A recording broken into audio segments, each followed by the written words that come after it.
All right, we're PG here, so we'll try to keep it clean. But one of the things that's been happening is you've probably seen the divide in the Republican Party.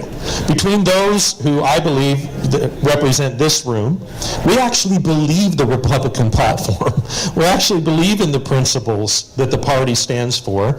And then there's kind of the establishment guys that have made politics a career, and it's just a way of moving along, and they want to be constantly compromising. And what we're doing is we're losing our country inch by inch by inch because the conservatives will not take stands on principle. And so in an attempt to try to replace some of the establishment candidates, we've run Tea Party candidates. And maybe you saw what happened in Mississippi, the dirty politics that went on there. Well, the good news is one of our dear friends was right up in the middle of all of this. Ruth Weiss is leading the Election Integrity Project here, and frankly, she's doing such a great job. She's being recognized all across the country for what she's doing, and when all of this went down, she was invited to go and kind of do the post-mortem and find out what actually happened with the votes that were cast there, because a lot of funny business was going on, and Ruth's going to come and kind of share a little update on what's going on. But we just appreciate Ruth, her courage and her leadership. Thank you. Thank you. Well, the pressure's on. Wow. Everybody's saying, I got to hear what happened in Mississippi. Maureen did ask me to give you a very quick update on what happened in California and in San Diego in the June 3rd election, so I'll do that very quickly.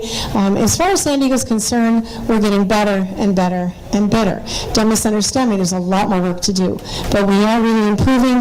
The materials for poll workers are improving. Their training is improving. They're getting better at the polls. We're still finding things wrong, but we always will, and we still need a huge group of people out there. Our challenge is primarily still getting them to make people say their name and address, and voter privacy.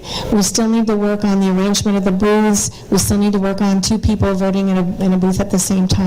But a lot is being done, and Michael is cooperating. So the news is good in San Diego, but we cannot let down. And my concern is that our numbers are down, and it's understandable. It's a non-presidential year. They won a lot of things on the ballot that got people revved up. We're exhausted with elections here in San Diego, but we really have to make up the slack. If we were to triple the number of people that we had out in June 3rd, we would still not reach the number that we had in November of 2012. So that means we have to do something to get those numbers back up. One, everybody who helped on June 3rd, come back and bring somebody with you. Number 2, if you were unable to help on June 3rd, get in the fray and help in November. And number 3, help me to get new venues of people to talk to who may not know about us. Places like Kiwanis and Lions Club and veterans groups and everybody else who might want to hear what we're doing from a nonpartisan effort to make sure that elections are fair and honest. And let's get our numbers back up again, because the more we can observe, the better the result will be. Okay, I really did want to talk to you a little bit about the chaos in Los Angeles. How many of you heard Linda Payne today on the Roger Hickok show at 4:30? Several people stopped me and told me they heard her. Well, then you kind of got information about the chaos in Los Angeles. Remember that Los Angeles has 1/3 of all registered voters in California. So if things are chaotic in Los Angeles, that completely negates anything that we do down here in terms of statewide races. And that should worry you. It means that we all need to care about what's going on in Los Angeles, and we have to sometimes get up there and help. We will put out calls and say, we need people now to help in LA, and some of you might be in a position to answer that call, and I hope that you will, because if we don't do something about LA, to heck with all the progress that we're making here in San Diego. Los Angeles, very, very quickly, they had poll worker issues because their plan A is to have county workers cover the polls, and so they have fewer polls covered just by volunteers. But the volunteers who have been working the polls for years in Los Angeles were not contacted, and so none of them were invited back, basically, for this election. And then other people applied to work, and they were told, no, because you're not bilingual. even though you only need one bilingual person at a polling place, they were turned down. So then 5 days before the election, they sent out this big panic alert that they were 1,200 poll workers short for the election coming up in less than 5 days. And they were just all kind, I don't even have the time to go through it all, but it was absolute chaos, and it was either complete and total incompetence or there was something going on. And they've been running this with the same group and the same registrar of voters for 13 years with no problems. So what went wrong this time? I hardly think it was a mistake. So I just want you to know that there's a big story to tell, and you might want to talk to me later about what went on there. But it was the reason that California had such a low voter turnout. We didn't really have a low voter turnout statewide, but LA brought the numbers down because people tried to vote. They couldn't find polling places. They weren't open. People would go and try to set up a polls. They didn't get started until 12 noon because these places didn't know they were supposed to be hosting polls. They didn't have signage out. We had people not get their sample ballot, so they didn't know where to go. They went wandering around the city looking for signs that says you can vote here. The signing was not out, and people gave up and went to work. People were disenfranchised in Los Angeles, and that disenfranchises you and me. So we have a couple of things going on in LA, which we're going to have an LA grand jury investigation. We're going to be taking this to the Board of Supervisors. There is a possibility of legal action, very, very strong possibility on NVRA and HAVA list maintenance, on disenfranchisement of voters, on targeting particular voters in LA, because these areas that were disenfranchised were not just sort of random. They were kind of focused in the conservative, affluent areas, and manipulation of ballots and lack of security for ballot processing in New York facility. So I want you to know that they also had a big problem that they did nothing to try to make sure that the people who were working the polls followed the law that was just passed, that if they were a non-citizen, that they met all the other qualifications. It was just no vetting whatsoever. And so we had observers go to polls and found that nobody in the whole place spoke any English. It was a disaster in LA, a complete disaster. So we're working very hard to see that changes in November, and we may be putting out a call for your help. So I just wanted you to know that's a little bit of what happened, but not in Mississippi. It was really exciting to go down there. We had teams from, a lot of people from Texas. We had teams from Ohio. We had 4 people from EIP in California. We had one from San Jose, one from Sacramento, one from Lake Tahoe, and myself. When we got there, they divided us into teams of 2. And in teams of 2, we spread out over the entire state as best we could. They have 83 counties in that little bitty state. So we tried to visit as many registrars, they call them the circuit court clerks, that's who's in charge of the elections. And we went there as many people as we could. Just sort of the backstory for those of you who don't know. The primary election, they're electing a senator, okay? And the primary election left 2 people on the Republican side ready to do the runoff. One was Thad Cochran, who is the establishment, long-term Republican, and Chris McDaniel, who is the Tea Party candidate. And so a lot of stuff has been in the news. You probably heard it just before the election. There were robocalls that went out targeting the African-American poor community of Democrats, telling them, show up at the polls and vote for Thad Cochran, because if McDaniels gets in, and then they started that litany they always do about disaster, you lose this, you lose that, you lose the other, you go back into slavery, all that kind of nonsense that they always put out. In Mississippi, you can choose to vote in either primary. So any Democrat who didn't vote in the primary could vote Republican in the runoff, and that's what they're trying to do. But in the process, they got people who were what they call crossover voters, and those are people who did vote in the Democrat primary and then crossed over to the Republican runoff, which is illegal. And so that's one of the things we were looking for, and we found it. We found it big time, and so that's one of the exciting things.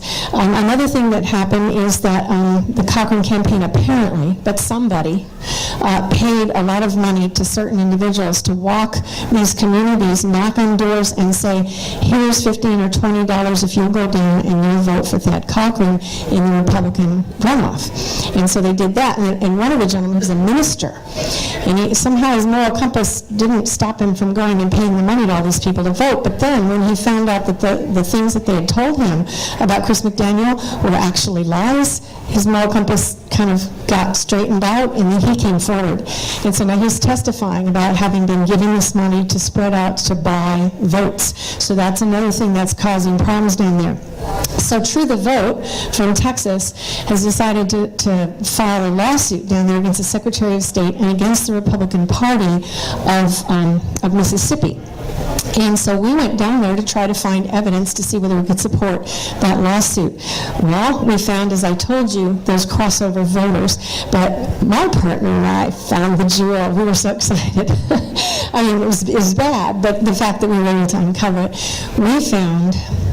The way that Mississippi does it, they take the absentee ballots, which is very hard to get. You have to qualify to vote absentee. Anyway, and this is where Mississippi is famous, is for their manipulation of absentee ballots. And they've been, censured so many times. A lot of people have gone to jail. So this is a big deal in Mississippi. And what they do is they take the ballot envelope and right there at the polls, once they close at 7 p.m. they close, and then they're counting ballots, and they look at the absentee ballots right there, and they decide whether the signature matches or doesn't match, and then they mark the envelope. So we found envelopes marked accepted that were still sealed, ballot inside. Those voters got disenfranchised. And we got names and addresses of those people, which is going to court for sure. We also found envelopes marked accepted, opened, ballot still inside. So we have no idea whether that ballot was taken out and counted or not. It should not have ever been put back into the envelope. So those are some of the things that we were able to uncover. We had to struggle a little bit because they didn't want to give us the information. They didn't want to give us the ballots to go through, and they kept saying, no, we can't because of this, because of that, because of the other. Well, Mississippi has a law that is in direct opposition to the National Voter Registration Act in terms of transparency and whether or not regular citizens can look at certain materials. So we were kind of persistent, and some of the other teams took no for an answer. That was part of the problem.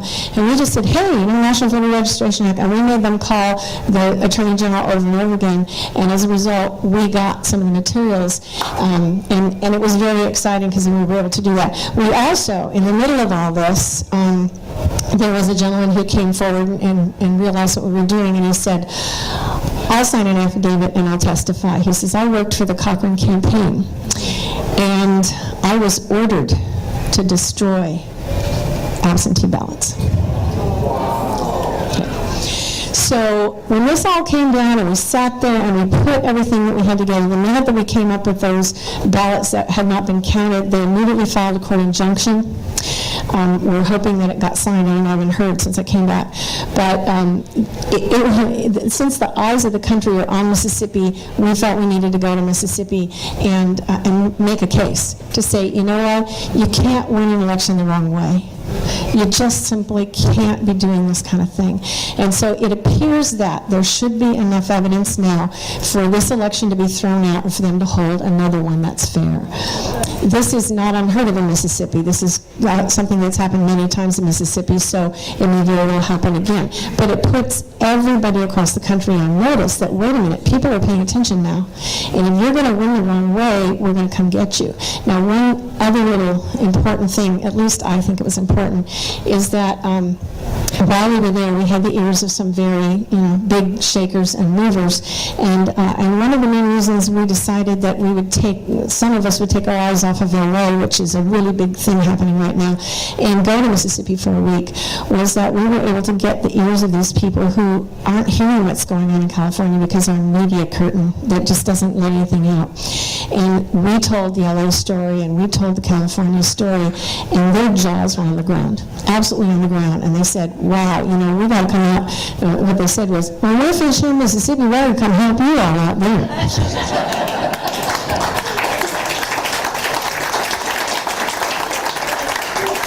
And I said, yeah, Long needs a lot of help. So we're hoping that that's going to get us some attention from the same kind of coalition of people throughout the country who need to realize that what happens in California does affect them. We have 55 electoral votes. If our elections are wrapped up, that's the end. So it was a very exciting time. There's a huge, much larger story to tell. You'll just have to have me come back for part 2, because I think I'm out of town.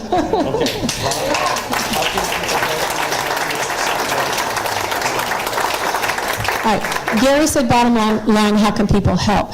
People can help, number one, by contacting me. My contact information is on your yellow agenda there. Contact me in any way that you can and say, I'm willing to step forward and help in November. Number two, your Tea Party was kind enough to sponsor a training up here in this area.